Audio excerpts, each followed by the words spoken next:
अस्सलाम वालेकुम फ्रेंड्स। आज हम आपको कमोड को बिना हाथ लगाए, बिना किसी ब्रश या किसी और चीज की मदद से साफ करने का तरीका बताएंगे। इसके लिए हमें सिर्फ दो चीजों की जरूरत पड़ेगी जो नॉर्मली हमारे घरों में मौजूद होती है। इसमें कोई भी स्पेशल चीज यूज नहीं होगी। तो फ्रेंड्स, बाथरूम में ही मौजूद हम कुछ टॉयलेट पेपर्स लेंगे और उसे इसके अंदर फेंक देंगे। और फिर हम कोई भी किसी किस्म का भी ब्लीच लेंगे। ये कपड़ों वाला लिक्विड ब्लीच है। कोई भी ब्लीच लेके तो प्योर ब्लीच को इसके अंदर डालेंगे।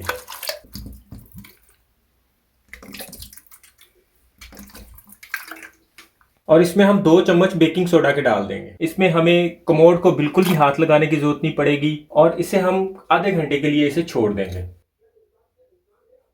आधा घंटा हो चुका है। अब हम इसे सिंपली फ्लश करेंगे।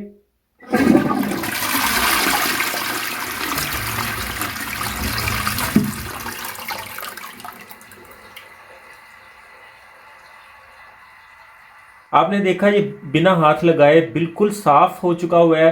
हमने इसमें 2 चम्मच बेकिंग सोडा और कपड़े धोने वाला ब्लीचिंग डाला था और साथ में हमने टॉयलेट रोल या टिश्यू पेपर के कुछ पीस इसमें डाले और आधा घंटा इसे उसी तरह रहने दिया। और अब आप खुद देख सकते हैं कि बगैर हाथ लगाए ये किस तरह क्लीन हो गया हुआ है। पुराने से पुराना दाग, जिसमें खारे पानी के दाग भी शामिल है, वो भी इसी अमल से साफ कर सकते हैं। इस तरह एक तो हमारी महंगे क्लीनर्स से जान छूट जाएगी और दूसरा हमें जिद्दी दागों को रगड़ना नहीं पड़ेगा। उम्मीद है आज की वीडियो आपको बहुत अच्छी लगी होगी। पसंद आने की सूरत में लाइक जरूर कीजिएगा और इसे दोस्तों में भी शेयर कीजिएगा। अपना और अपनों का ख्याल रखिएगा। बहुत बहुत शुक्रिया। अल्लाह हाफिज।